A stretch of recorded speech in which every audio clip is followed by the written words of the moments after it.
Hello and welcome to Django DRF Query Fundamentals course. My name is Xander. Now this tutorial is part of a whole course playlist available for free on YouTube. If you do like this course and you want to delve deeper, the full course is available for purchase at Udemy. Again, find all the resources and links in this video's description. Do remember to subscribe to the channel for weekly promotions, discounts, and of course Udemy course giveaways. To delete a resource using Django REST Framework, we typically use the destroy method in the ViewSet class. So let's take a look at a basic setup for deleting a record in a single table. Now, don't forget that the destroy method can be used in any of the other view sets that we've created. So here, for example, in the previous view set, we could simply just go ahead and add that to this view set if we wanted to connect maybe this destroy method to, in this case, it seems to be the order serializer or the order table. So here, don't forget, we are just going to create a new view set for each example for us to better organize the examples. So here we have the destroy method. And what we're going to do here is create an endpoint. We've tagged it with module 4, so it then sits with the other module 4 endpoints that we've created. And you can see that we're going to pass in some additional details into this. And that's going to be the primary key for the category in this case that we want to delete.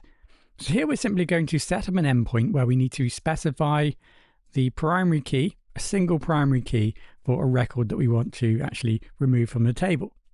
So now we can move across to the logic. So here we're going to use a try except block. So we're going to try to find a category that matches the ID that the user has inputted or the client has sent across to this endpoint.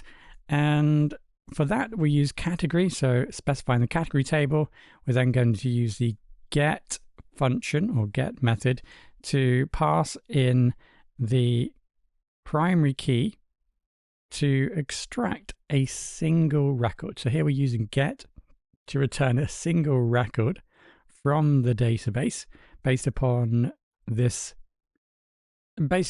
matching the primary key that is inserted or sent via the request to a primary key that exists in a row in a category table. Right, so we then go ahead and if we do find a record, of course, we're going to then delete it. So here we're using the delete method to delete that record. So we've extracted the record from the database, and then we go ahead and just simply delete. And then we can just return response. So in this case, we're going to return just a 204. And with the message, an optional message, category deleted successfully.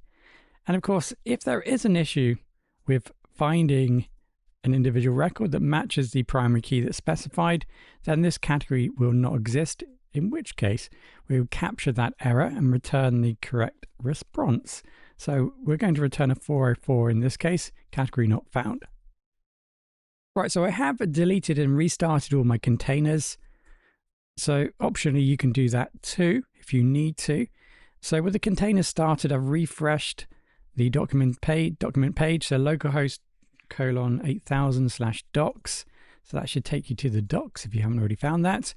And then let's say take a look at the new endpoint we've created here. So notice that the endpoint has been updated to include the ID that we're going to pass in to specify the fact we're also going to pass in the ID information. And that's going to be extracted, of course, and used to run the query to determine whether the category exists and then delete that category if it does exist.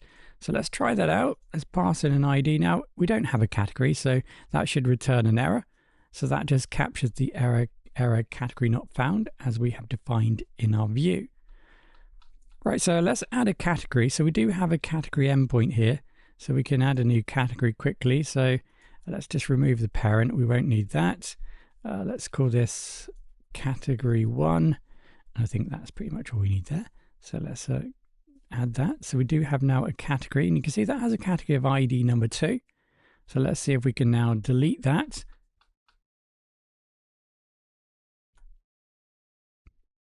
So in our delete category, let's go ahead and pass in ID number 2, execute that, and this time we've received the 402 response. That is what we are expecting, don't forget, if we successfully remove a category. So that's exactly what we've just done. Of course, you can apply that to all of the tables here. If you wanted to add that to for any of the tables, that would be the same outcome. But what you need to remember here is that we do have relationships between tables. So if you do delete a category that has a product connected to it via the foreign key in the product's record, then we need to be careful to ensure that we understand what the behavior will be. So you just need to take yourself back to the tutorial where we learned about the onDelete. Have a look at your models and just make sure that we have set up the models to correspond with the actual behavior we want to have between the parent and child record we have in the two tables. So here we have category. Now we have the onDelete models restrict set up here, and then in product you can see we have category, cascade, apologies. So we're looking at the cascade here. So when we delete a category, what's going to happen, any products that is connected to it via the foreign key, that will also be deleted because we've set here onDelete to cascade. Now don't forget, in this course we have circumnavigated almost the migration system in Django because we are manually creating the database. Let's not forget that. So in actual fact, you probably want to look at this and make changes to this if you want to experiment with different onDelete behaviors. It's the same principle.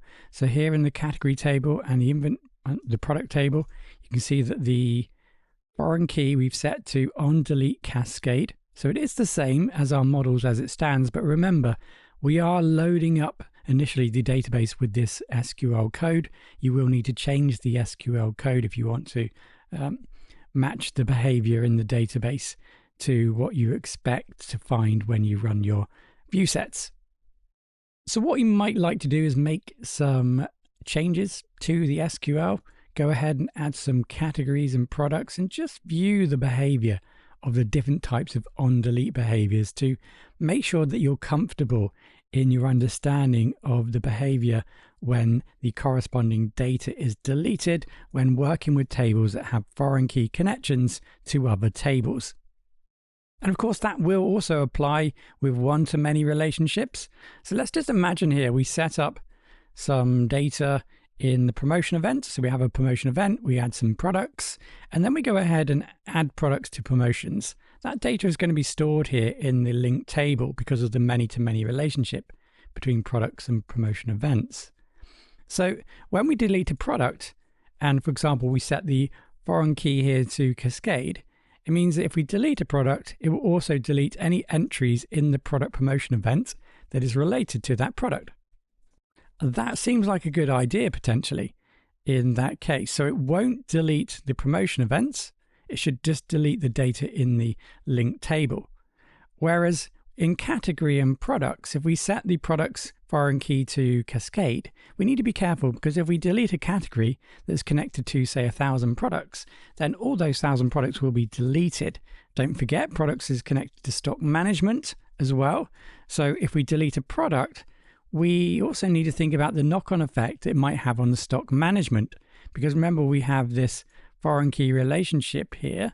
So if we delete a product, will that also delete the stock management table because of that enforcement of the foreign key that we have across to the products table? So we need to be careful there as well, because not only if we delete category data, we might also delete products. We might also delete information in the stock management table. And of course, if we don't have a product, then the order product data will also be incorrect. We will have orders connected to products that don't exist. So will there be a knock-on effect there if we delete the category that deletes the product? Will that then also delete the order products information? Using the onDelete behavior will control exactly what happens to your data when you delete from an individual table. So do be careful to ensure that you fully understand the outcome of deleting data from an individual table that has relationships with other tables. And of course, extended from that, those tables will then have relationships to other tables' data. So there is a lot to consider when deleting data from your database. In this tutorial, we have seen how to delete for a single record from a single table. Let's take a look at how we can expand that slightly and potentially include a way of bulk deleting records by allowing the client to pass in a list of IDs that can be used to bulk delete data.